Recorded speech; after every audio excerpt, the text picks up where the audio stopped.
नमस्कार। बड़ी खबर पर बड़ी और सार्थक बहस के साथ हम लेकर हाजिर है 5 की पंचायत। मैं हूं आपके साथ रीमा पराशर। गुजरात और हिमाचल प्रदेश के चुनाव नतीजे आए, उनकी समीक्षा भी हुई और अभी तक हो रही है, क्योंकि अलग अलग तरीके से समीक्षा अलग अलग लोग कर रहे हैं। कुछ लोगों ने वोटिंग परसेंटेज को लेकर बात की, कुछ ने सीटों को लेकर बात की।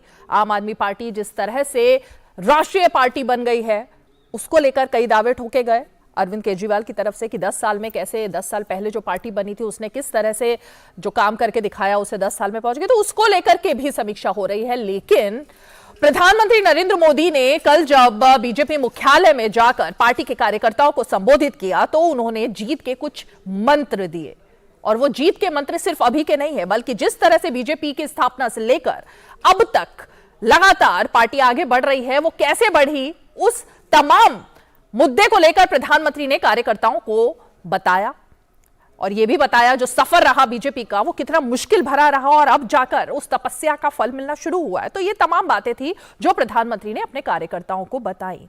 एक मंत्र जो प्रधानमंत्री ने दिया वो ये था कि ये जो मैंडेट मिला है ये पूरी तरह से विकासवाद की जो राजनीति देश में चल रही है उसको मिला है मैंडेट, और परिवारवाद को धराशाही करते हुए जो आक्रोश है जनता का, युवाओं का, उस सब को लेकर यह मैंडेट मिला है। तो इन दो मुद्दों पर तो आज जरा हम चर्चा करेंगे ही 2024 के लिए। लेकिन एक खबर जो सबसे ज्यादा आज सुबह से चर्चा में है वो ये है कि हिमाचल प्रदेश वो राज्य जहां पर अरसे बाद अब देश भर में जब कांग्रेस के लिए कहीं से अच्छी खबर नहीं आ रही थी, हिमाचल प्रदेश में कांग्रेस के लिए अच्छी खबर आती है, जीत मिलती है। लेकिन आज सुबह से कांग्रेस पार्टी में जो कलह है वो सतह पर आ गई। प्रतिभा सिंह जो कि पूर्व मुख्यमंत्री वीरभद्र सिंह की पत्नी हैं, उन्होंने ये बात कर दी, उन्होंने दावा ठोक दिया कि हक जो बनता है वो उनके परिवार का ही बनता है, क्योंकि जिनके चेहरे पर ये चुनाव लड़ा गया था वो वीरभद्र सिंह थे।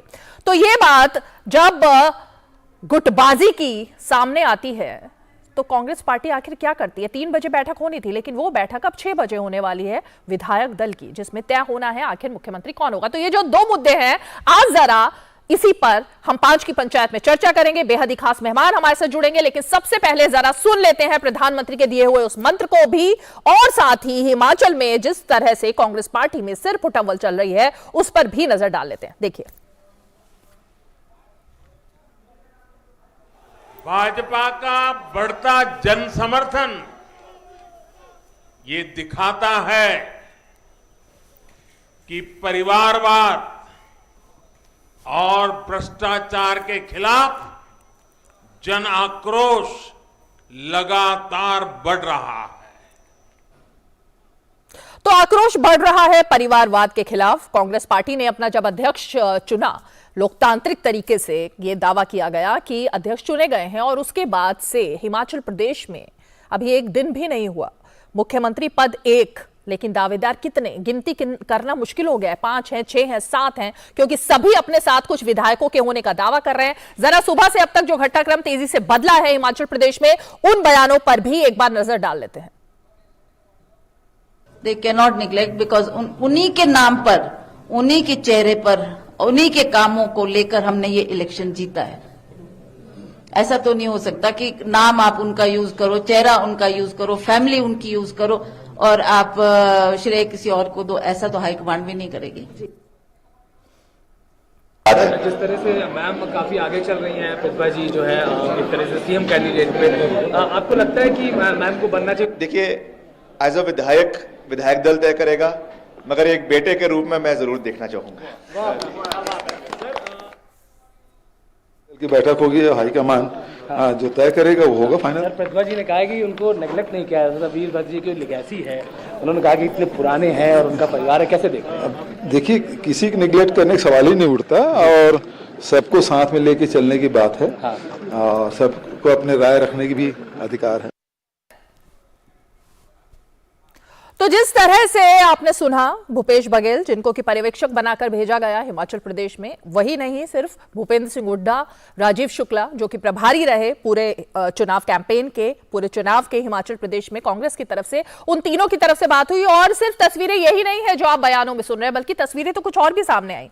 कुछ तस्वीरें ये भी सामने आई कि जब आज 3 बजे ये बैठक होनी थी और जब ये पर्यवेक्षक आज पहुंचे वहां पर, तो प्रतिभा सिंह के जो समर्थक थे उन्होंने घेराव कर दिया उस गाड़ी का जिस गाड़ी में राजीव शुक्ला मौजूद थे, भूपेश बघेल मौजूद थे। इन सभी की गाड़ी का घेराव करने की कोशिश की, नारेबाजी लगाने की कोशिश की, नारेबाजी लगाई भी गई।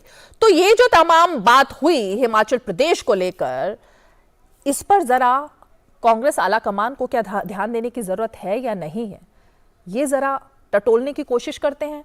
क्योंकि एक तरफ वो पार्टी बीजेपी जिसमें कि गुजरात में जब जीत होती है, बम्पर वोट मिलते हैं, शुक्रिया अदा करने के लिए कार्यकर्ताओं के बीच जाकर खुद प्रधानमंत्री नरेंद्र मोदी, गृह मंत्री अमित शाह, बीजेपी अध्यक्ष जेपी नड्डा, और ये कल का ही ट्रेंड नहीं है बल्कि ये ट्रेंड लगातार चलता आ रहा है कि जब भी किसी राज्य में पार्टी को जीत मिल रही है तो कार्यकर्ताओं का शुक्रिया अदा करने के लिए प्रधानमंत्री खुद पहुंचते हैं, और यही कल हुआ भी। लेकिन आज दूसरी तरफ हिमाचल प्रदेश में ये चीज क्यों नजर नहीं आ रही है, जरा ये भी जानने की कोशिश करेंगे। चलिए, हमारे साथ दो बेहद ही खास मेहमान इस वक्त जुड़ गए हैं। हमारे साथ राजीव जेटली जी हैं, प्रवक्ता हैं बीजेपी के, और हिमाचल प्रदेश में लगातार कैंपेन के दौरान दिखाई दे रहे थे, वहां पर मौजूद थे। और हमारे साथ इस वक्त शिल्पी अरोड़ा जी मौजूद हैं, प्रवक्ता है कांग्रेस पार्टी की।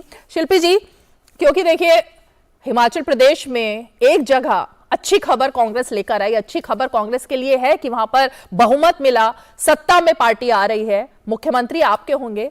तो फिर जब ये तस्वीरें आज सुबह से आ रही हैं, आखिर ये क्या हो रहा है पार्टी में? फिर वही बात जिसके लिए जाने जाती है कांग्रेस पार्टी। अनम्यूट कीजिए शिल्पा जी। अनम्यूट है, आपको आवाज आ हाँ रही है? जी, अब आ रही है आवाज, बताइए। जी जी जी।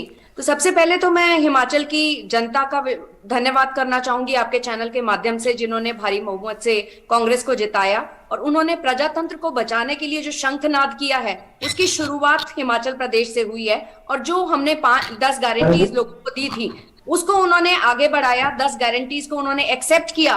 और प्रधानमंत्री जी की जो अपरोक्ष रूप से, इनडायरेक्ट रूप से उन्होंने जो धमकी दी थी कि अगर आपने हमें वोट नहीं दिया तो केंद्र की तरफ से आपको सपोर्ट नहीं मिलेगी, उसका भी हिमाचल की प्रबुद्ध जनता ने जवाब दिया। बिल्कुल, अब जब हम आए हैं, हमारा मुख्यमंत्री बन रहा है, बहुमत से जनता ने हमारे अंदर विश्वास किया है, तो थोड़ा बहुत पार्टीज में ये बात चलती है, अपना शक्ति प्रदर्शन चलता है सभी कैंडिडेट्स का, वो दिखाते हैं कि हमारे साथ कितने एमएलएज हैं। लेकिन पार्टी जहां भी जो भी निर्णय जो वहां के पर्यवेक्षक करेंगे, जो कांग्रेस में केंद्रीय नेतृत्व करेगा, मुझे लगता है कि उसको सबके लिए मान्य होगा और किसी को भी इससे प्रॉब्लम नहीं होगी। तो ये कोई ऐसा दिखाना कि बहुत बड़ा कोई आपस में कोई डिस्प्यूट है या किसी तरीके का नहीं है। प्रजातंत्र है और कांग्रेस में स्पेशली आंतरिक प्रजातंत्र है जिसमें हम सब लोगों को साथ लेके चलते हैं। अगर कुछ कैंडिडेट दिखा रहे हैं, अपना पावर डेमोन्स्ट्रेशन दिखा रहे हैं, अपने एमएलएस की काउंटिंग दिखा रहे हैं, तो इसमें कोई हर्ज नहीं है। लेकिन यस, हमारे लिए खुशी की बात है, हिमाचल की जनता ने हमारे पे भरोसा किया, हमारे पे विश्वास किया, हमारे कार्यकर्ताओं ने मिलजुल के काम किया, तभी हम लोग सरकार बना पाए हैं। तो अब बिल्कुल वेट करेंगे और हम लोग जो हमने प्रोमिसेस किए हैं, जो गारंटीज दी हैं, चाहे वो रोजगार का हो, चाहे वो एप्पल ऑर्चर्ड के जो लोग हैं उनको हमने एक गुड प्राइस दिलाने का, एक रीजनेबल एप्पल का प्राइस दिलाने की शिल्पी जी, ये तो हमने कल इस पे बहुत समीक्षा की है। आपके तमाम प्रवक्ता और नेता लगातार हमारे चैनल पर कल जुड़ रहे थे और वो बता रहे थे इस जीत के मायने क्या है, जीत के पीछे की हकीकत क्या है। खैर, दो और खास मेहमान हमारे साथ इस वक्त जुड़ गए हैं। हमारे साथ घनेंद्र भारद्वाज जी जुड़ गए हैं, प्रवक्ता है आम आदमी पार्टी के, और हमारे साथ एक और बेहद ही खास मेहमान अनंत विजय जी जुड़ गए हैं, राजनीतिक विश्लेषक हैं, वरिष्ठ पत्रकार हैं। अनंत जी, स्वागत है आपका, पहली बार आज हमारे इस शो में आप आए हैं। तो मैं आपसे भी जानने की कोशिश करूंगी। शिल्पी जी, आप कह रही थी अभी कि ये कोई बड़ी बात नहीं है, पार्टी का आंतरिक लोकतंत्र है जिसमें कि ये बात कहने का सबको अधिकार है। तो आप मुझे बताइए कि आंतरिक लोकतंत्र और धमकी देना, प्रेशराइज करना आला कमान को, और साथ में नारेबाजी लगाना और ये बताना और ये जताना कि अगर हमें सीएम नहीं बनाया गया तो 25 विधायक हमारे साथ हैं, कोई दावा कर रहा है 10 विधायक हमारे साथ हैं, कोई कह रहा है हम अलग हो जाएंगे, ये भी आंतरिक लोकतंत्र का ही हिस्सा है क्या कांग्रेस पार्टी की? ऐसी कोई धमकी किसी ने भी नहीं दी है। ये समर्थक अति उत्साह में अपने नारेबाजी और ये करते हैं, विच इज वेरी नेचुरल, बहुत नेचुरल सी बात है, इसमें कोई डिस्प्यूट वाली बात नहीं है। हमेशा जब भी सीएम का निर्णय किया है, केंद्रीय नेतृत्व ने किया है, सबने मंजूर किया है, चाहे वो उत्तराखंड का हो या किसी और स्टेट की बात हो, सबने मंजूर किया है। ऑब्जर्वर्स गए हुए हैं, आज मीटिंग होगी और वो मिलजुल कर विधायकों से उत्तराखंड में तो बीजेपी की सरकार है शिल्पी जी, उत्तराखंड में बीजेपी की सरकार। जब हमारी सरकार बनी है तो उस समय में जब भी हुआ, चाहे वो उस टाइम में विजय बहुगुणा जी को बनाया था, चाहे हरीश रावत जी को बनाया था, चाहे राजस्थान की बात करें, चाहे हम छत्तीसगढ़ की बात करें, जब भी केंद्रीय नेतृत्व ने लोगों को, विधायकों का राय लेकर, उनका फीडबैक लेकर जो निर्णय किया है, जो प्रपोजल दिया है, उस पर सबके लिए मान्य है। मुझे शिल्पी जी मैं आगे बढ़ूं, लेकिन क्योंकि आपने कहा कि कोई धमकी नहीं दी गई, मैं जरा बता ही देती हूँ कि क्या क्या बोला है। इंटरव्यूज जो दिए हैं आज सुबह से प्रतिभा सिंह जी ने, उन्होंने बोला मैं आपको बता रही हूँ ना, हम भीख नहीं मांग रहे, परिवार की अनदेखी आला कमान कैसे कर सकता है, वीरभद्र सिंह के नाम पर, उनकी फैमिली पर, उनके चेहरे पर जब वोट मांगा गया तो उनका इस्तेमाल किया।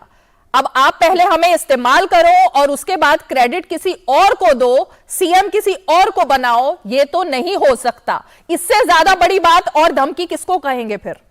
नहीं, ये धमकी नहीं है, ये अपना पक्ष रखने वाली बात है, अपना एडवोकेट करने वाली बात है। वो अपना पक्ष रख रही हैं। उन्होंने ये कब कहा कि मैं केंद्रीय नेतृत्व की बात नहीं मानूंगी? उन्होंने अपना पक्ष रखा कि हमारे नाम पर, हमारे परिवार के नाम पर वीरभद्र जी के विकास कार्यों को देखकर हिमाचल की जनता ने कांग्रेस पार्टी को चुना है। उन्होंने अपनी बात रखी है। मुझे कहीं भी इसमें अनुशासनहीनता या कोई ऐसी बात नहीं दिखती। सबको अपना हक है अपनी बात। ठीक है, तो मैं जरा मैं अब बीजेपी के पास जाऊं, लेकिन मैं क्योंकि इस डिबेट को एक दूसरे तरह से बात करना चाहती थी, मैं आपसे सिर्फ ये जानना चाहती हूँ शिल्पी जी, पहले हिमाचल की बात कर ले। ये जो मैंडेट था, ये वीरभद्र सिंह के नाम पर पड़ा है या जो मुद्दे आपने उठाए, ये किसकी लेगेसी को आगे बढ़ाया गया? मैं इसी से ही जरा बीजेपी से शुरुआत करूंगी, लेकिन मैं आपसे जवाब चाहती हूं। कांग्रेस पार्टी ने ये चुनाव सिर्फ और सिर्फ पूरा क्रेडिट जो है वीरभद्र सिंह को ही दिया जाएगा या फिर कि जो मुद्दों की आप बात कर रहे थे उनको दिया जाएगा? देखिए, वीरभद्र सिंह जी किसको रिप्रेजेंट करते थे? कांग्रेस पार्टी को। तो कांग्रेस पार्टी ने जो पहले पास्ट में विकास कार्य किए और अब जो गारंटी दी, जो ओल्ड पेंशन स्कीम की गारंटी दी, सस्ता सिलेंडर देने की बात करी, ये जो उन्होंने गारंटीज दी, इसको दिया और बिल्कुल एक प्रजातंत्र का बहुत बड़ी मिसाल कायम की है, एक शंखनाद किया है जो हिमाचल से शुरुआत हुई है और पूरे देश में आगे समय आने पर फैलेगा। बेरोजगारी के खिलाफ, महंगाई के खिलाफ, गृहिणियां जो सफर कर रही हैं, जो सब्जियां नहीं खरीद पा रहे, दालें नहीं खरीद पा रहे, महंगे तेल, ओके, मैं वही जानना चाह रही थी, क्योंकि कल सभी नेता जब समीक्षा कर रहे थे तो बार बार ये बात कह रहे थे कि हमारे जो मुद्दे हैं उस पर जनता ने मैंडेट दिया, लेकिन आज जिस तरह से बयान आ रहे हैं विक्रमादित्य सिंह के, प्रतिभा सिंह के, वो तो कह रहे हैं मुद्दे कहीं है ही नहीं, ये तो सिर्फ और सिर्फ वीरभद्र सिंह के नाम पर, उनके चेहरे पर वोट पड़ा है। वीरभद्र जी हमारे वरिष्ठतम नेता रहे हैं, मुख्यमंत्री रहे हैं स्वर्गीय वीरभद्र जी। उनके परिवार अगर ये बात कह रहा है, बिल्कुल ठीक बात है। उन्होंने अपने समय में जो कार्य किए एज ए कांग्रेस के मुख्यमंत्री, उन कार्यों को बिल्कुल अकाउंट में लिया जनता ने। उस समय में जो विकास हुआ हिमाचल, ये तस्वीरें हम सीधी इस वक्त देख रहे हैं, ये तस्वीरें कहीं और से नहीं, शिमला से आ रही हैं, और तस्वीरों में जो चीजें दिख रही हैं वो नारे लगाते हुए लोग हैं, समर्थक हैं, जो कह रहे हैं अगर वीरभद्र सिंह की लेगेसी को नहीं बचाया गया तो शायद पता नहीं क्या हो जाएगा। तो ये भी वो तस्वीरें हैं शिल्पी जी, अगर आपने सुबह से नहीं देखी तो अब हम जरा दिखाना चाह रहे थे कि ये इस वक्त हिमाचल में ये चल रहा है। जी रीमा जी, मैं यहाँ ऐड करना चाहूंगी, जो मैं उत्तराखंड का एग्जाम्पल दे रही थी। जब केंद्रीय नेतृत्व ने विजय बहुगुणा जी को तय किया था, उस समय हरीश रावत जी के समर्थकों ने भी इस तरीके के नारेबाजी की थी, लेकिन इवेंचुअली उन्होंने एक्सेप्ट किया था। जो भी निर्णय था वो एक रिएक्शन होता है वर्कर्स के बीच में, जो अब ये रिएक्शन आ रहा है, पक्ष रख रहे हैं, तो मुझे नहीं लगता इसमें कोई गलत बात है। ठीक है राजीव जी, हिमाचल प्रदेश में चलिए आप लोग सत्ता में नहीं आए, लेकिन कांग्रेस पार्टी आई। परिवारवाद जिसका जिक्र कल प्रधानमंत्री ने किया था, प्रधानमंत्री ने कहा युवाओं के बीच में जो आक्रोश है परिवारवाद के खिलाफ, ये मैंडेट उसी को समर्पित है, लेकिन हिमाचल में जो दिखाई दे रहा है उसको क्या कहेंगे? वो परिवारवाद का हिस्सा माना जाएगा या नहीं माना जाएगा?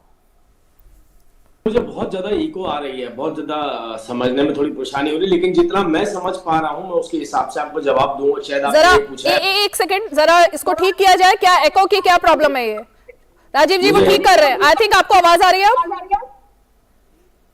कुछ ऑडियो प्रॉब्लम है, देखिए किस एंड पर है, प्लीज चेक करें टीम। दो तीन बार रिपीट हो रही है एक ही बात। एनीवे, मैं फिर भी जितना समझ पाया हूं मैं उसके हिसाब से जवाब देता हूं आपको। कि आपने पूछा कि देश के प्रधानमंत्री ने कहा कि अब परिवारवाद के खिलाफ देश का युवा है।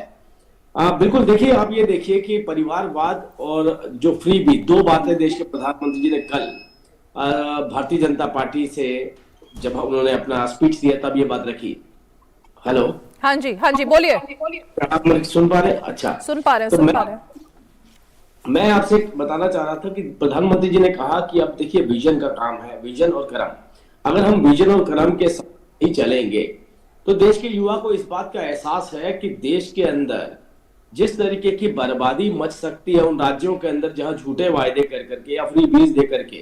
राजीव जी, एक मिनट रोकूंगी आपको, आपकी आवाज बिल्कुल ठीक नहीं आ रही है। मैं जरा टेक्निकल टीम से कहूंगी कि जरा ये ठीक करे। राजीव जी की आवाज समझ नहीं आ रही है और इको को ठीक करे। लेकिन अनंत जी, मैं आपके पास आऊं, जरा घनेंद्र जी मैं आपसे जानना चाहूंगी। घनेंद्र जी, हिमाचल में एक तरीके से आपने पूरी तरह से गिव अप सा कर दिया था, है ना, क्योंकि पूरा फोकस जो था वो गुजरात पर चला गया। जब गुजरात पर फोकस चला गया तो हिमाचल को आम आदमी पार्टी भूल गई, ऐसा लग रहा था। तो हिमाचल में अब जो कांग्रेस पार्टी में दिखाई दे रहा है, क्योंकि आपके पार्टी के नेता बोल रहे हैं कि कांग्रेस मुक्त भारत का सपना वो तय करने में लगे हुए हैं। पंजाब में कर दिया, दिल्ली में कर दिया, और हिमाचल में तो खैर कोई रोल नहीं था। लेकिन इस पर क्या कहेंगे जो सब तस्वीरें आ रही हैं कांग्रेस की? अनम्यूट कीजिए घनेंद्र जी, अनम्यूट कीजिए।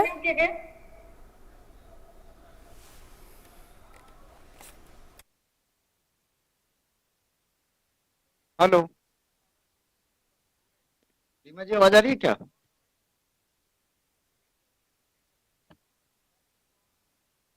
हेलो हेलो हेलो मुझे हेलो हेलो, मुझे आवाज आ रही है। रीमा जी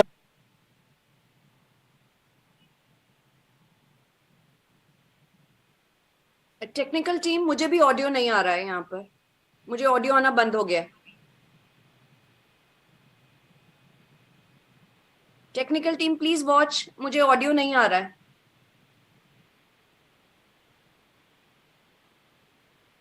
बाद हम लौटते हैं और ये जो टेक्निकल फॉल्ट है इसको जरा ठीक करने की कोशिश करते हैं। एक छोटा सा ब्रेक ले लेते हैं, ब्रेक के फौरन बाद लौटते हैं।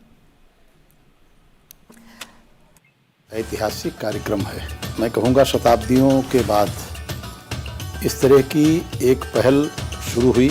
हजारों सालों से काशी का और तमिलनाडु का संबंध है। ये कोशिश है कि तमिलनाडु के लोगों को और काशी के लोगों को जोड़ना।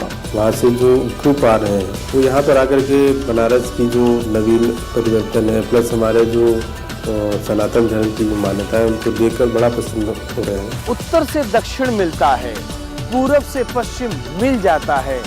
भारत की आध्यात्म शक्ति का जग में परचम लहराता है और तब जाकर एक भारत श्रेष्ठ भारत का भव्य स्वरूप हमें दिख जाता है।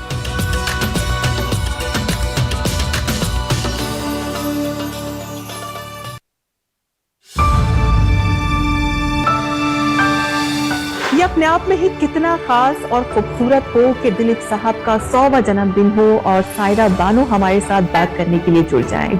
अगर दिलीप साहब एक एक्टर न होते तो वो क्या होते? मुझे यूं नहीं लगता कि वो मेरे से दूर चले गए, मुझे लगता है कि वो कहीं पर्दा कर लिया उन्होंने हम लोगों से। मैं तो यूं कहूँगी सायमा, दिलीप साहब जो हैं वो अल्लाह के फजल से मेरे लिए तो अभी हैं, लोग समझेंगे ये क्या बात करती है, but he is very much there for me. Cinema की दुनिया में इस बार देखिए दिग्गज अभिनेत्री सायरा बानो से विशेष बातचीत शनिवार दोपहर 3:30 बजे और बुधवार दोपहर 3 बजे सिर्फ डीडी न्यूज पर।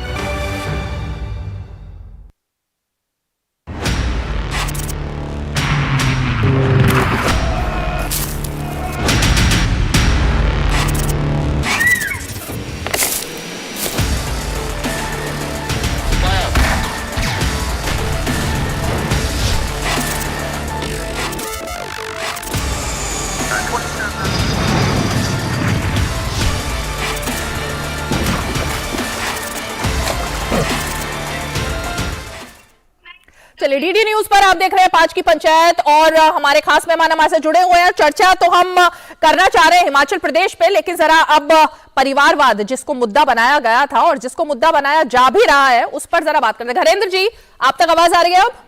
आई होप। घनेंद्र जी अनम्यूट कीजिए प्लीज। रीमा मुझे आवाज आ रही है? ओके, ठीक है, आप तक आवाज आ रही है। मैं ये जानना चाह रही थी, मेरा सवाल आपसे ये था कि जिस तरह से परिवारवाद जिसको कल प्रधानमंत्री नरेंद्र मोदी ने कहा कि वो एक बड़ा मुद्दा था जनता के बीच में, जो आक्रोश दिखाई दिया उसका, आज जो हिमाचल प्रदेश से कांग्रेस की तस्वीरें आ रही हैं वो फिर वही आ रही हैं कि क्या परिवारवाद से निकल पा रही है कांग्रेस या नहीं। 6 बजे जब विधायक दल की बैठक होगी उसमें तय होगा। लेकिन आम आदमी पार्टी तो हिमाचल से गायब ही थी ना पूरी तरह इलेक्शन में, आपने तो गिव अप कर दिया था। तो ये आपके लिए मुद्दा है या नहीं है? देखिए रीमा जी, सबसे बड़ी बात तो क्योंकि कांग्रेस का आंतरिक मुद्दा है, तो कांग्रेस के घर के झगड़े कांग्रेस से सुलझाना अच्छी बात है। परिवारवाद आंतरिक मुद्दा कैसे हो सकता है घनेंद्र जी? परिवारवाद तो देश का मुद्दा है ना जिसको उठाया जा रहा है, वो आंतरिक मुद्दा कैसे हुआ? ये कांग्रेस का, क्योंकि देखो कांग्रेस के साथ प्रॉब्लम क्या है कि खड़गे जी अध्यक्ष तो बन गए, लेकिन फैसले आज भी राहुल गांधी और प्रियंका गांधी ले रहे हैं। तो निश्चित तौर पर रानी प्रतिभा सिंह को लगा होगा कि उनके साथ कुछ एडजस्टेड होने जा रहा है, इसलिए इस तरीके की आवाज आ रही है। बाकी नहीं बात आम आदमी पार्टी की, लेकिन कांग्रेस की बात का कांग्रेस के प्रवक्ता ने जवाब दे दिया। जितना मुझे थोड़ी सी अंडरस्टैंडिंग समझ में आई थी वो ये थी कि ये डिसीजन जो है राहुल गांधी प्रियंका गांधी ने ले लिया होगा कि सुखविंदर सिंह सुक्खू को चीफ मिनिस्टर बनाना है, और उसी का नतीजा है कि आपको इस तरीके की कड़े सामने देखने को मिल रही है। क्योंकि राहुल गांधी और प्रियंका गांधी फैसला ने, उसके बाद ना तो खड़गे जी की हिम्मत है, ना भूपेश बघेल की हिम्मत है, ना भूपेंद्र सिंह हुड्डा की हिम्मत है, ना राजीव शुक्ला की हिम्मत है कि वो राहुल गांधी प्रियंका गांधी के फैसले को पलट सके। तो ये फैसला नई दिल्ली से हुआ होगा, उसकी वजह से आपको देखने को मिल रहा है। बाकी रही बात कांग्रेस का झगड़ा, कांग्रेस सुलझा लेगी। और मैंने तो कल भी कहा था एक डिबेट में कि ये कांग्रेस को 40 सीटें तो मिल गई हैं, लेकिन कांग्रेस की सरकार नहीं चल पाएगी, इस बात का सबको पता है, क्योंकि भारतीय जनता पार्टी चलने नहीं देगी। भारतीय जनता पार्टी का इतिहास रहा है, भारतीय जनता पार्टी ने अरुणाचल से लेके, कर्नाटक से लेके, उत्तराखंड से लेके, मध्य प्रदेश से लेके पूरे देश में पिछले 2 सालों में कांग्रेस के 325 विधायक खरीद के भारतीय जनता पार्टी ने अलग अलग राज्यों में अपनी सरकारें बनाई है। एक पार्टी है जो बिकने को तैयार है, दूसरी पार्टी जो खरीदने को तैयार है। एक पार्टी बिकने वाली पार्टी, दूसरी खरीदने वाली पार्टी। तो हिमाचल की सरकार 1 महीने चले, 2 महीने चले, 3 महीने चले, मुझे नहीं पता, लेकिन ये तय है कि 2 महीने 3 महीने बाद ये सरकार भारतीय जनता पार्टी की हिमाचल में आपको नजर आएगी। इसमें कोई दो राय नहीं। मैं तो राजीव जेटली अभी मेरे साथ जुड़े नहीं है, उनको कोशिश कर रहे हैं राजीव जेटली को जुड़ने की, वो इस पर जवाब देंगे। लेकिन घनेंद्र जी, राजीव जेटली जब तक जुड़े मैं उस पर आती हूँ। लेकिन ये जो आप बात कह रहे हैं, ये प्रतिभा सिंह जो आज बयान दे रही है, इसके पीछे क्या बीजेपी का हाथ है? सुखविंदर सिंह सुक्खू जो बयान दे रहे हैं, क्या ये बीजेपी करवा रही है? जो नारे लग रहे हैं वहां कार्यकर्ताओं के, वो बीजेपी करवा रही है क्या? बीजेपी कहां से बीच में आ गई? मैंने आपको कह दिया कि हिमाचल की सरकार चाहे 40 इनको मेजोरिटी से लोगों ने मैंडेट दिया है, लेकिन ये तय है कि 2 या 3 महीने बाद वहां पे भारतीय जनता पार्टी का मुख्यमंत्री नजर आएगा। ऑपरेशन लोटस ऑलरेडी शुरू हो चुका, कल ही शुरू हो गया था ऑपरेशन लोटस। दिल्ली के अंदर भी इन्होंने एमसीडी में, जैसे भारतीय जनता पार्टी आ रही, तो दिल्ली के अंदर भी इन्होंने ऑपरेशन लोटस चलाने की कोशिश करी।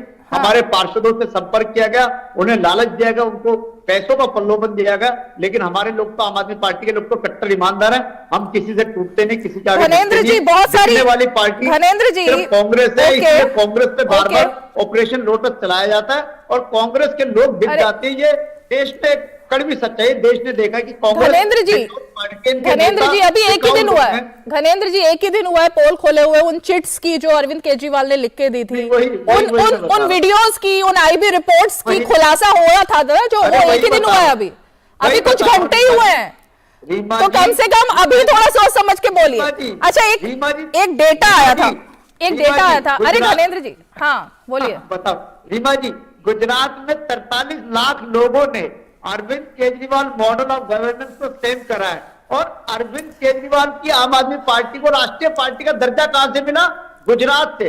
जिस गुजरात को कहते थे कि नरेंद्र मोदी का अभेद किला, ऐसे कोई भेद नहीं सकता, उस किले को भेदने का काम अरविंद केजरीवाल ने करा है। घनेंद्र जी 43 लाख लोगों का समर्थन कोई छोटा समर्थन नहीं है। 43 लाख लोगों ने हमें वोट करा है, आम आदमी पार्टी राष्ट्रीय पार्टी बनी है। अगर आप कल प्रधानमंत्री और जेपी नड्डा की पूरी स्पीच सुनोगे, पूरे के पूरे भाषण में प्रधानमंत्री और जेपी नड्डा ने सिर्फ और सिर्फ अरविंद केजरीवाल को क्रिटिसाइज करने में निकाला।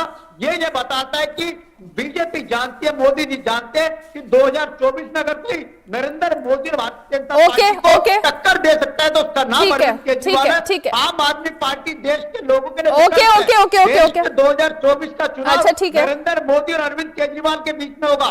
केजरीवाल मॉडल ऑफ गवर्नेंस देश में भी लागू होगा। ओके मैं आनंद जी सॉरी मैं आ रही हूँ आपके पास, लेकिन जरा एक डेटा था मेरे पास में जो आप ये बात कर रहे हैं ना कि जिस तरह से हुआ है गुजरात, और वो कल अरविंद केजरीवाल की भी एक बाइट आई थी धनेंद्र जी, उन्होंने कहा था कि पहली बार किसी पार्टी को 10 साल के सबसे कम समय में राष्ट्रीय पार्टी का दर्जा मिल गया है, उस पे उन्होंने अपनी पीठ खुद ही थपथपाई थी और उन्होंने कहा था ये बहुत बड़ा एक अचीवमेंट है किसी भी दल के लिए। मेरे पास जो डेटा है तो बीजेपी को 4 साल में राष्ट्रीय पार्टी का दर्जा मिल गया था, है ना। 1980 में पार्टी का गठन, मतलब पार्टी बनी 1984 में मिल गया था। सीपीएम को 7 साल में मिल गया था। एनपीपी एक पार्टी जिसको कि 6 साल के अंदर मिल गया था। बीजेएस को सिर्फ 1 साल में मिल गया था। ऐसी बहुत लंबी फेहरिस्त है, मैं तो ये 4-5 ही निकाल पाई।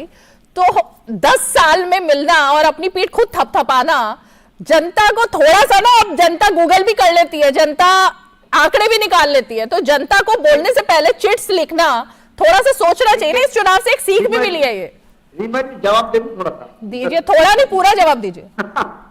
ठीक है रीमा जी, देखिए 2012 में आम आदमी पार्टी पैदा होती है, 2013 में हम पहला चुनाव लड़ते हैं और पहले चुनाव में पहली बार चुनाव लड़ रहे थे। हम तो कोई पॉलिटिकल पार्टी में थे, आंदोलन से निकल के आए थे।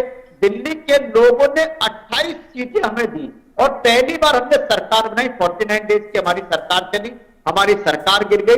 2015 में चुनाव होता है, आम आदमी पार्टी चुनाव लड़ती है और 2014 के बाद से नरेंद्र मोदी लगातार लोकसभा के बाद कई राज्य जीतते आ रहे थे। 2015 में अरविंद केजरीवाल उनके अश्वमेध घोड़े को रोकते हैं, उनके लगाम लगते करते हैं और 2015 में दिल्ली के लोग 70 में से 67, आज तक इतनी हिस्टोरिकल विन किसी को नहीं मिली। फिर 2020 में हम चुनाव लड़ते हैं, 2020 में फिर आम आदमी पार्टी को दिल्ली के लोग 70 में से 62 सीटें देते हैं। पूरी भारतीय जनता पार्टी चुनाव को कमजोर करती है। शाहीन बाग, एनआरसी, दुनिया भर के मुद्दे थे और कहते थे पानी नहीं हुआ, बिजली नहीं आई, स्कूल नहीं बने, अस्पताल नहीं बने, मोहल्ला क्लिनिक नहीं बने, सब ठीक है, इस पर तो रोज चर्चा करते हैं। मैं तो ये कहना चाहती थी कि चिट लिखने से एक सेकंड धनेंद्र जी, ओके ठीक है, हाँ ठीक है, सब मेरे पास भी डेटा है, सबका डेटा है, मेरे पास भी है, ये मत बताइए। हो गया धनेंद्र जी, ठीक है, मॉडल ऑफ गवर्नेंस देश में भी लागू। ओके चलिए ठीक है। अनंत विजय जी, ये जो मुद्दा है परिवारवाद और अब जो हिमाचल से तस्वीरें हम देख रहे हैं, शिल्पी जी भले ही इसको डिनाई करें, लेकिन कौन सी पार्टी ऐसी है आज की डेट में जिसमें कि सतह पर अभी खुशी मनाने से बेहतर, और आज सुबह की खबर आपने भी देखी होगी कि कांग्रेस पार्टी की जब आज संसद में बैठक होनी थी, सांसदों को एक तरीके से हिमाचल में एक जीत के बाद सोनिया गांधी का संबोधन भी होना था, लेकिन क्योंकि आज उनको जन्मदिन की शुभकामनाएं, वो आज अपना जन्मदिन मनाने के लिए रणथंभौर चली गई, सांसदों को संबोधित नहीं किया। तो ये भी खबर एक सामने आती है।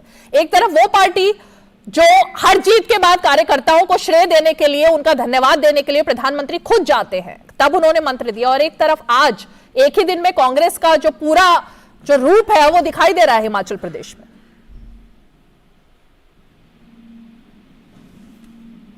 आनंद जी अनम्यूट कर लीजिए। अब आवाज आ रही है मेरी? जी।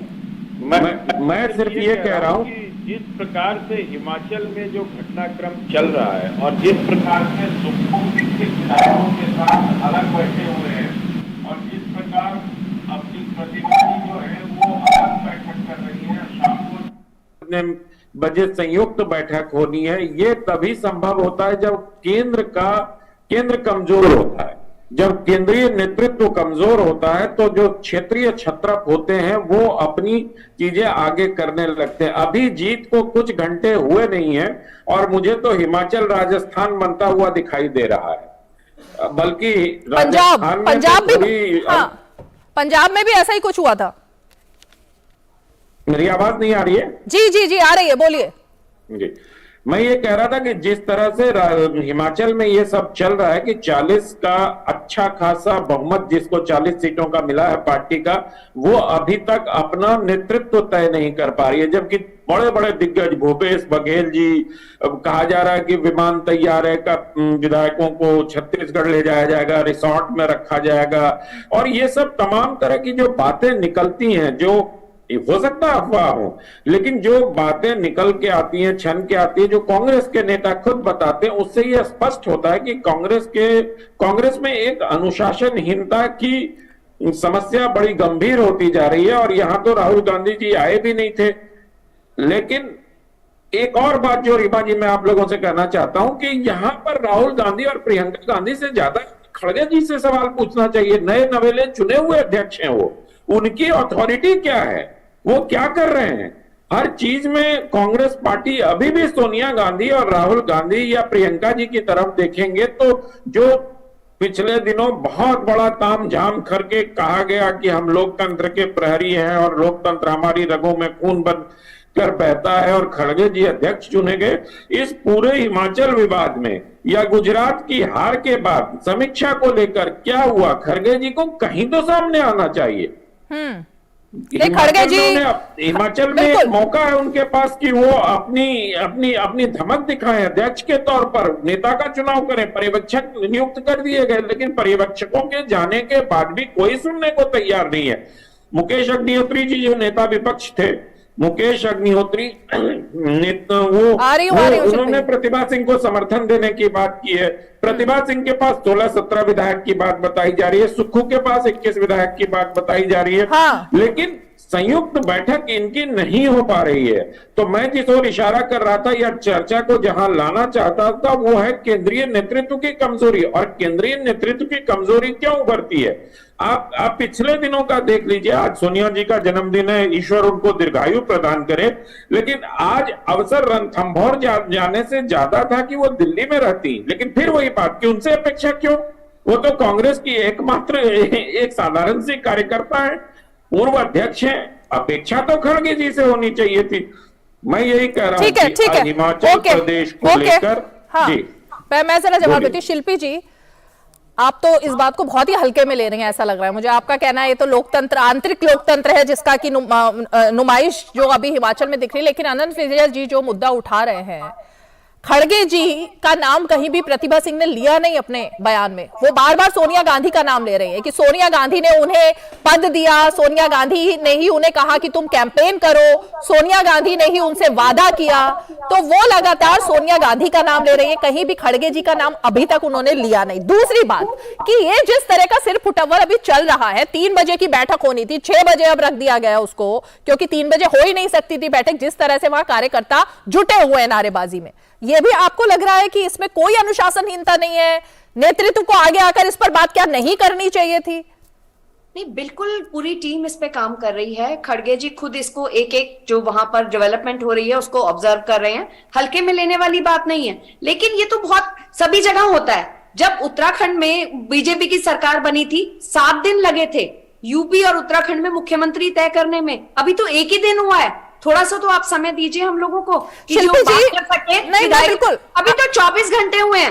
अभी मतलब जो सिचुएशन आप दिखा रहे हैं वैसा ऐसा कुछ नहीं है। सभी लोग अपना पक्ष रख रहे हैं, अपनी बात रख रहे हैं। लेकिन सभी, प्रतिभा सिंह जी की बात करें, उन्होंने आला कमान वर्ड यूज किया है, उन्होंने हाई कमांड, उन्होंने ना सोनिया जी का नाम लिया ना खड़गे जी का। मैं भी सुबह से उनका बाइट देख रही हूँ, उन्होंने कहा है कि आला कमान। अभी आपने कहा था, मैंने सुबह से देखा नहीं उन्होंने क्या क्या कहा, फिर मुझे आपको पढ़ के सुनाना पड़ा, कि क्या क्या बोला उन्होंने। मैंने कहा था वो बाइट सुबह से देख रही हूँ, उन्होंने यही कहा कि आला कमान शब्द का इस्तेमाल किया ना, उन्होंने बार बार उन्होंने बोला सोनिया गांधी जी ने मुझे ये जिम्मेदारी दी, सोनिया गांधी ने मुझे कहा कि तुम जाकर जगह जगह कैंपेन करो। सोनिया गांधी जी ने ये एग्जैक्ट उन्होंने नाम कोट कर करके बोला है सोनिया गांधी जी। सोनिया जी ने उनको प्रदेश अध्यक्ष बनाया, इस बात पे कोई चेंज नहीं है। उनको जिम्मेदारी दी प्रदेश अध्यक्ष की, एज अ स्टेट लीडर उनके नेतृत्व में चुनाव लड़ा गया, वो उसमें कोई हर्ज नहीं है।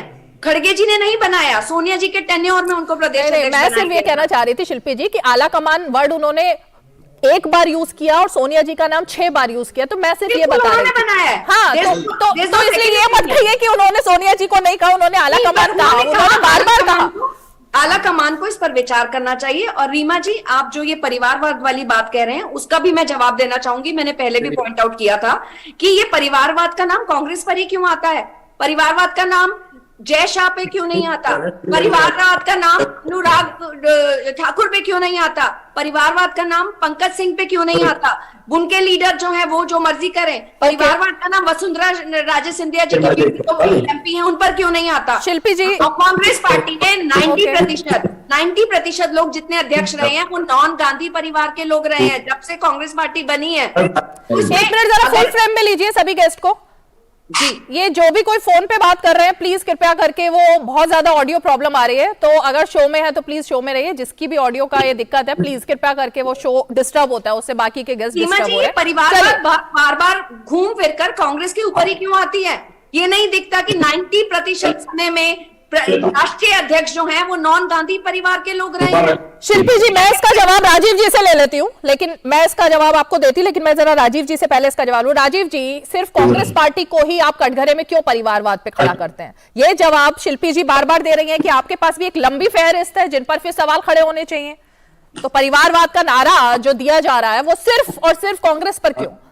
नहीं, आप देखिए ना, कांग्रेस पार्टी के ऊपर हम कोई सवाल थोड़ी उठा रहे हैं। कांग्रेस पार्टी के अपने नेता कांग्रेस पार्टी पर सवाल उठा रहे हैं।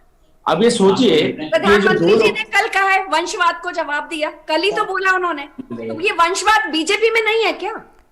आप कैसे बात कह रहे हैं कि वंशवाद जी की बात तो बार बार उन्होंने की, प्रधानमंत्री जी ने की है। शिल्पी जी, लेकिन बीजेपी के वंशवाद में इस तरह की तस्वीरें कभी आई है क्या कि जिन लीडर्स के आप नाम ले रही है उनके कार्यकर्ता पहुंच के कहें कि मेरे बेटे को ही टिकट दो वरना ऐसा हो जाएगा, मेरी बेटी को टिकट दो ऐसा हो जाएगा, सीएम इनको बनना चाहिए? ऐसी तस्वीरें दिखती है क्या बीजेपी में कभी सामने? आप मुझे याद दिला दीजिए, अगर मेरी याददाश्त में थोड़ी दिक्कत है तो आप याद दिला दीजिए जरा, कौन सी स्टेट से ऐसी खबरें आई हैं? आंतरिक लोकतंत्र नहीं है ना बीजेपी में, अनुशासन के नाम पर दबा के रखा जाता है। वो अंदर अंदर से करते हैं, कोई लीडर उसको हराने में लग जाता है, कोई लीडर उसको हराने में लगा जाता है। आंतरिक लोकतंत्र नहीं है, हमारे यहाँ कहने की आजादी है, अपनी बात रखते हैं। उसके बावजूद भी पार्टी की जीत हो जाती है इतने कुछ के बाद। हाँ, जीत जनता की हुई है, पार्टी की नहीं हुई है। जनता की जीत। राजीव जेटली, पहले आप जवाब दीजिए, फिर मैं जरा गणेंद्र जी के पास जाऊंगी। राजीव जेटली जी। नहीं, हमने कभी ऐसा नहीं देखा कि अगर ये बताया गया है कि ये चुनाव था वो वीरभद्र जी के नाम पर लड़ा गया है। अगर वीरभद्र जी के नाम पर लड़ा गया है तो सुखविंदर सिक्खुई जो है उनके, और अग्निहोत्री जो है, सुधीर शर्मा जो है, बाकी के जो विधायक हैं, मतलब उनकी कोई क्रेडिबिलिटी नहीं थी, उनका कोई उनका अस्तित्व नहीं था राजनीतिक, केवल उनके नाम पर चुनाव लड़ा गया और बाकी सब लोग जो थे वो किसी काम के नहीं है। ओपीएस के नाम पर चुनाव लड़ा गया। आप बोलिए, अब आप बार बार ओपीएस से दूर नहीं जा सकते हैं, क्योंकि ओपीएस के ऊपर आपने पूरा प्रचार करा था। ओपीएस का सहारा लेकर के आपने इस चुनाव में मात्र 0.53% वोट से विजय प्राप्त की है। 1%, हमारे से 1% भी फालतू नहीं पहुंच पाए। और ये परंपराएं बदलने की बात कर रहे थे कि हम परंपरा नहीं बदलने देंगे। मतलब परंपरा का मतलब ये है कि एक बार आ रही, एक बार आपकी और एक बार हमारी। पूरे चुनाव में इन्होंने ये कोशिश करी, कोई एजेंडा नहीं था ओपीएस के अलावा, केवल ये कहते थे कि एक बार उनकी और अगली बार हमारी। तो हमने कहा था कि इस रिवाज को बदल देंगे। वो रिवाज लगभग बदला, क्योंकि 1% का भी डिफरेंस नहीं आ पाया।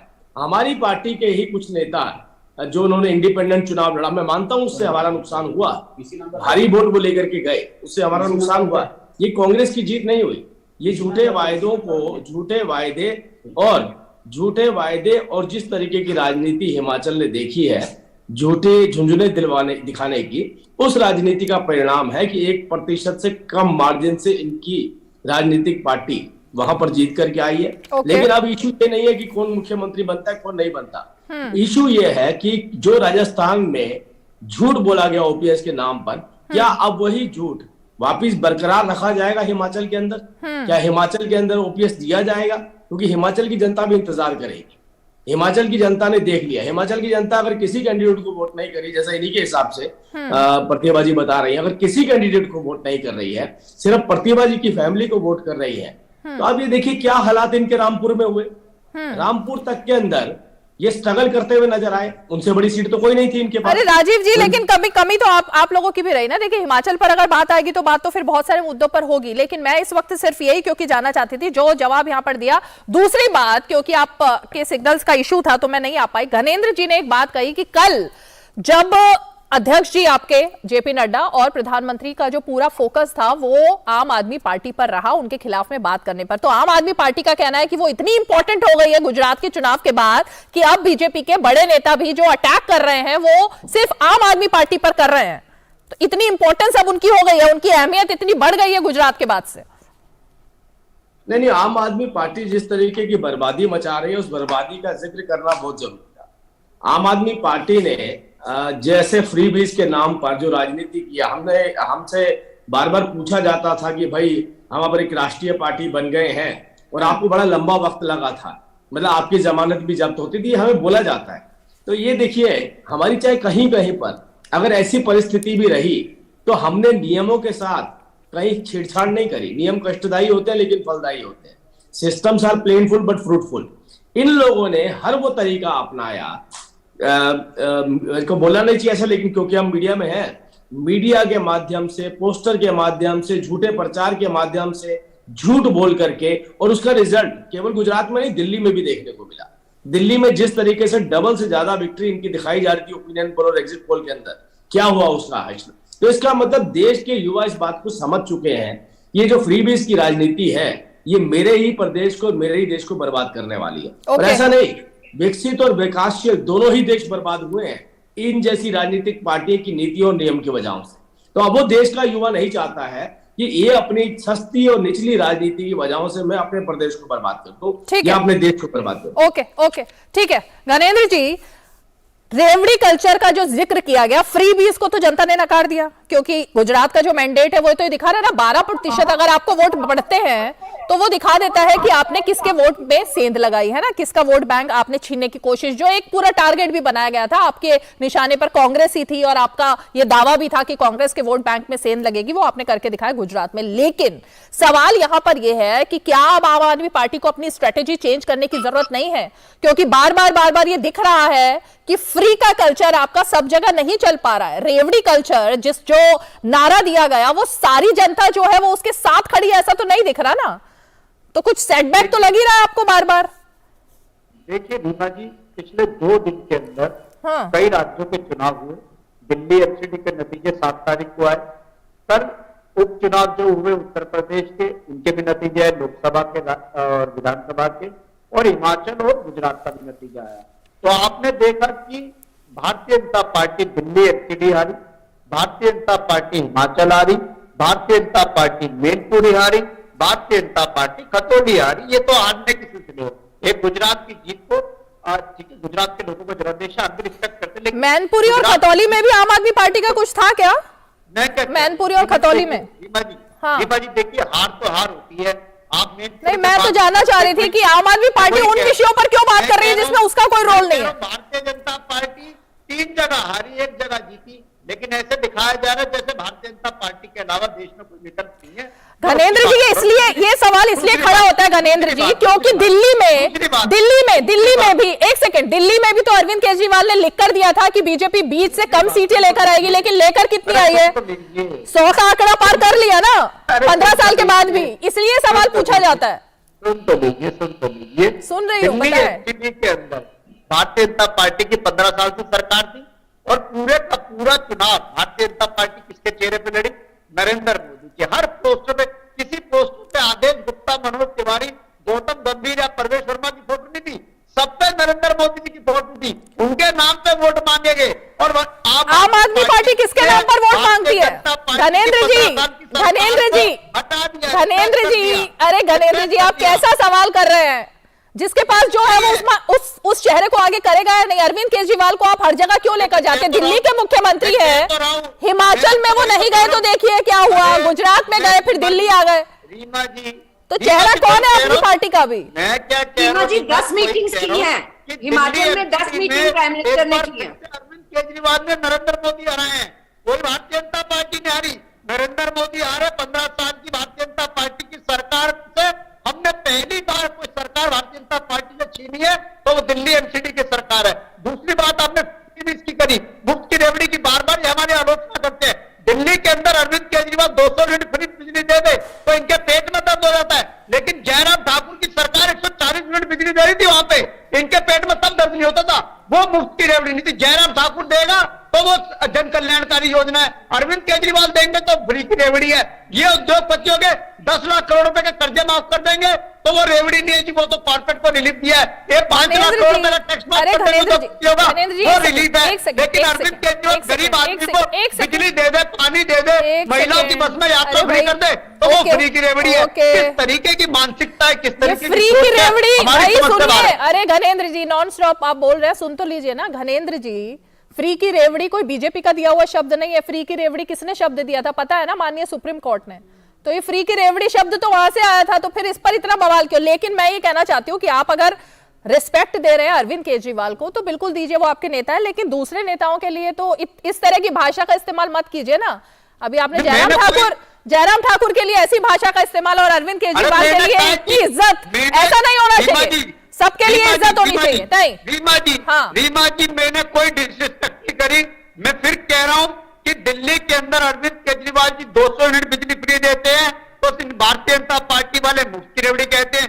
जयराम ठाकुर जी 140 यूनिट बिजली वहां पे फ्री दे रहे थे हिमाचल में, वो मुफ्त की रेवड़ी नहीं थी। मुझे आप बता दो, अनंत विजय जी बैठे बहुत सीनियर जर्नलिस्ट है, कि मुफ्त की रेवड़ी भारतीय जनता पार्टी देगी बिजली फ्री तो वो मुफ्त की रेवड़ी नहीं है। अरविंद केजरीवाल देंगे तो फ्री की रेवड़ी है। ये 10 लाख करोड़ रुपए का कॉर्पोरेट का कर्जा माफ करेंगे, वो मुफ्त की रेवड़ी नहीं है। 5 लाख करोड़ रुपए का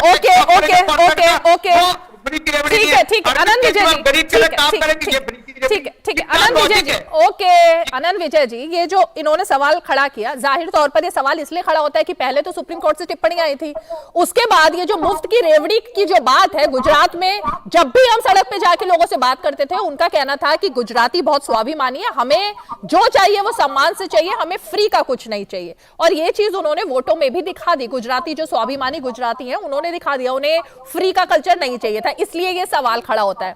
लेकिन मैं आपसे जानना चाह रही थी कि जब ये बात आती है कि ये पैसा कहां से आएगा, आखिर अरविंद केजरीवाल जो तमाम वादे करते हैं उसके पीछे पैसा कहां से आएगा, इसलिए ये सवाल खड़ा होता है। और यही मैं आपसे जानना चाहती हूँ, ये मुफ्त की रेवड़ी वाले पर जो इतना ज्यादा खराब लग रहा है आम आदमी पार्टी को, सवाल तो भाई यही है ना कि पैसा कहां से आएगा। ये तो बहुत ही मूलभूत प्रश्न उठा दिया रीमा जी आपने। आप देखिए, अभी हिमाचल प्रदेश में भी कांग्रेस पार्टी ने भी ओल्ड पेंशन स्कीम लागू करने की बात की है, और कल ही आरबीआई की एक रिपोर्ट आई है जो ये मतलब ये सवाल खड़े हो रहे हैं कि अगर ओल्ड पेंशन स्कीम लागू कर दोगे तो इतना सारा धन आपके पास कहां से आएगा। पंजाब में जो हो रहा है, पंजाब कितने कर्ज में है या अन्य राज्य कितने कर्ज में है, इसको देखा जाना चाहिए।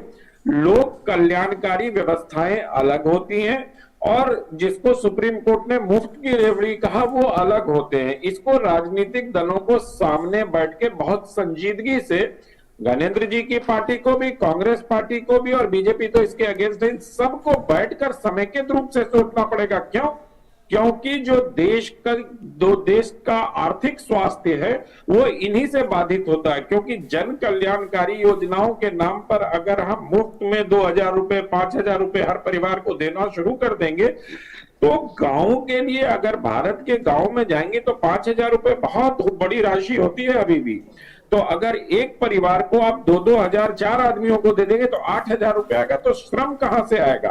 ये सारी चीजें हमें देखने की आवश्यकता है। तो लोक कल्याणकारी योजनाओं के नाम पर मुफ्त की रेवड़ी, जिसको कह रहे हैं राजनीतिक दल, ये बड़ा एक राजनीतिक टर्म कॉइन हो गया। लेकिन फ्रीबीज, अच्छा ये ऐसा नहीं है कि ये अभी शुरू हो गया, ये जयललिता के जमाने में कलर टेलीविजन बंटते हुए भी देखा है रीमा जी, आपको भी याद होगा लोकसभा चुनाव में। और वहां तो सोने के सिक्के और बच्चा पैदा होने पर एक चेन और ये सब देने की परंपरा रही है। इन सब पर ब्रेक लगा है, इन सब को रोका गया है over the period of time में। दक्षिण भारत के लोग राजनीतिक दलों ने मिल बैठकर विचार करके इसको रोका है। इसको रोककर ही लोक कल्याण हो सकता है। लोक कल्याणकारी योजनाओं पर खर्च करने के लिए जो धन आएगा उसके बारे में विचार करना होगा। ये मुफ्त में 1000-2000 रुपया देने से कोई दीर्घकालीन फायदा अर्थव्यवस्था को होगा? मुझे ऐसा लगता है कि हमारी आरबीआई, आईएमएफ, इन सब की जो रिपोर्ट्स आ रही है, जो ये बता रही है, अभी अब कांग्रेस पार्टी बहुत बुरी तरह फंसने वाली है। आप राजस्थान में देख लीजिए, उन्होंने ओल्ड पेंशन स्कीम लागू कर दिया, कितने लोगों को दिया है अभी तक? 300 लोगों को। आगे, क्योंकि ये व्यवस्था आप राजनीतिक दल के तौर पर घोषणाएं कर देते हैं, जोश में आकर घोषणाएं तो कर देते हैं, या तात्कालिक लाभ के लिए कि हमें 4-6 सीटें मिल जाएगी उसके लिए आप घोषणाएं कर देते हैं, लेकिन बैकएंड पर उसका कैसे होता है काम वो देखना बहुत जरूरी है। और आने वाले दिनों में अभी तक जो हम देख रहे हैं, दिल्ली मॉडल जिसकी बात की जाती है, 2024 में लोग, क्योंकि ये सिटी स्टेट है, यहाँ पर अभी इनके पास न पुलिस है न जमीन है।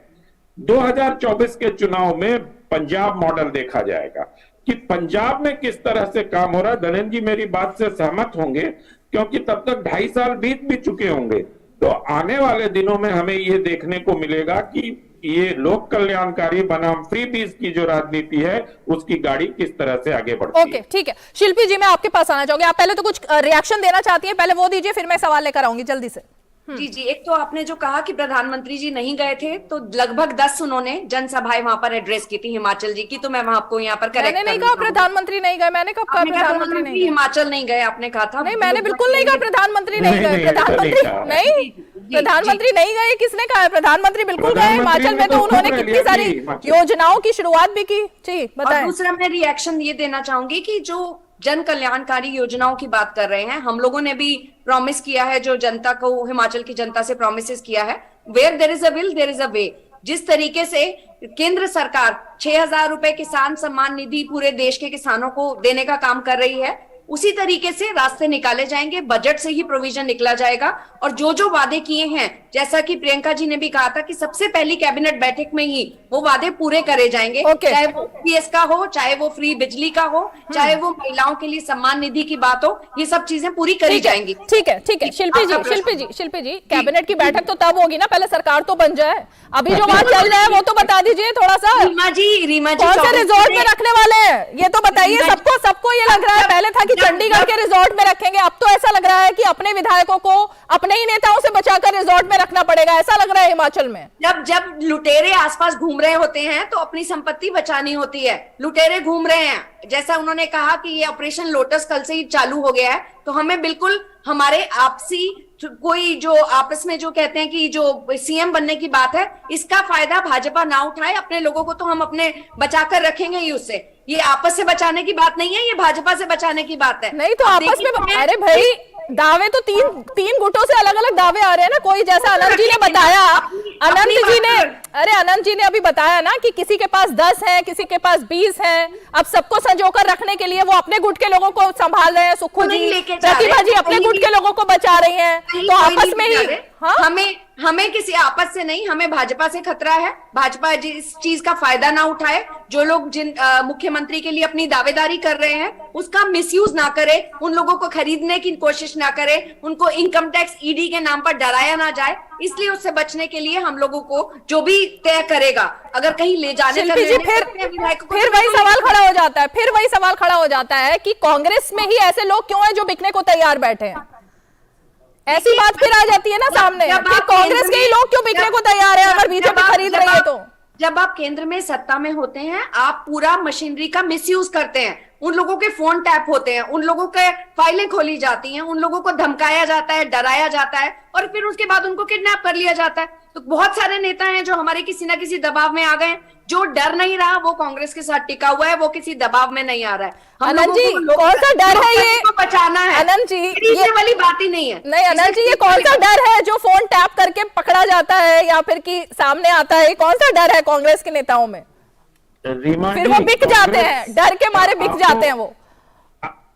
एक चीज बताऊं कि कांग्रेस की जो पत्रकारों में नहीं हो रहा क्या? कोई पत्रकार सरकार के खिलाफ बोलता है, फिर पत्रकार बीच में आ गए। बिल्कुल, क्यों नहीं? कौन से पत्रकार को हटाया नहीं जाता? फिर देखिए पत्रकार बीच में आ गए, फिर पत्रकार बीच में। किसी भी डिबेट में पत्रकारों पर कटाक्ष किए बिना आजकल कांग्रेस की डिबेट पूरी नहीं। जब भी कोई भी केंद्र सरकार ओके, अभी हम हिमाचल पे रहते हैं, नेताओं पर रहते हैं पहले। अनंत जी, हाँ, मैं ये कह रहा हूं कि प्रतिभा जी और उनके पुत्र के खिलाफ ईडी की जांच चल रही है, तो ये सारे चीजें, डर तो पता नहीं किस चीज का है, लेकिन मैं तो तथ्य बता रहा हूं कि ईडी की जांच उनके खिलाफ चल रही है। और सीबीआई का पता नहीं, अगर कहीं से खुदा न खास्ते सीबीआई की भी जांच चल रही हो तो वो मैं बता नहीं सकता। लेकिन जहां तक बिकने की बात हो रही थी, आम आदमी पार्टी का तो आज तक कोई भी विधायक नहीं बिका, तो क्या उनके खिलाफ कार्रवाई नहीं करती है? तो मैं सिर्फ ये कहना चाह रहा हूं शिल्पी जी कि जरा अपने परिवार को संभालने का प्रयास कांग्रेस पार्टी को करना चाहिए। और जो सामने दिख रहा है ना, उसको जब तक आप लोग स्वीकार नहीं करेंगे तब तक इसी तरह की परिस्थितियां आपके सामने खड़ी होती जा रही हैं। पूरी दुनिया को दिख रहा है कि सुक्खू और प्रतिभा सिंह आमने सामने बैठे हैं, दोनों शिमला में अपने अपने विधायकों को लेकर अलग अलग स्थान पे बैठे हैं। दोनों के नेता बैठकों से निकल के बात कर रहे हैं, वो अपनी अपनी बात पत्रकारों को भेज रहे हैं। जिन पत्रकारों पर आप कटाक्ष कर रही हैं उन पत्रकारों को लगातार संदेश भेज रहे हैं कि हमारे साथ 21 हो गए, हमारे साथ 16 हो गए, मुझे अग्निहोत्री जी का समर्थन प्राप्त हो गया, उनका कहना है कि मुझे आला कमान से आश्वासन मिल गया। ये आपके नेता, आपके विधायक ये बैठ के अंदर से उन्हीं पत्रकारों को संदेश भेज रहे हैं जिन पर आपकी पार्टी शिल्पी जी, कबूतर की तरह आंख बंद करके बैठने से बाहर का माहौल जो है वो अलग नहीं हो जाता ना शिल्पी जी। जिस आला कमान की आप बात कर रही है वो आला कमान क्या देख रहा है समझ नहीं आ रहा, उसको ये सब नहीं दिख रहा आला कमान को। रीमा जी, आपको कैसे लग रहा है कि हम कबूतर की तरह आंख बंद करके बैठे हुए हैं? क्योंकि आपने खुद ही कहा कि ये कोई बहुत बड़ा मुद्दा नहीं है। अपनी बात रखते हैं, आप ही ने कहा सबको अपना पक्ष रखने का क्यों हक नहीं है? सबकी राजनीतिक महत्वाकांक्षाएं होती हैं, अपना पक्ष रखेंगे, सब रखेंगे, सब बताएंगे मेरे को विधायकों का समर्थन। कौन बन रहा है सीएम फिर? जल्दी से बताइए, जल्दी से, खत्म हो रहा है समय। सीएम कौन बन रहा है? पता चल जाएगा आपको। आज मीटिंग हो रही है, उसके बाद जो निर्णय होगा कम्युनिकेट कर दिया जाएगा। तो पार्टी नहीं टूट रही ना, कांग्रेस पार्टी टूट तो नहीं रही है? बिल्कुल नहीं टूटेगी। ओके, आप इसकी रिकॉर्डिंग रखिएगा संभाल के।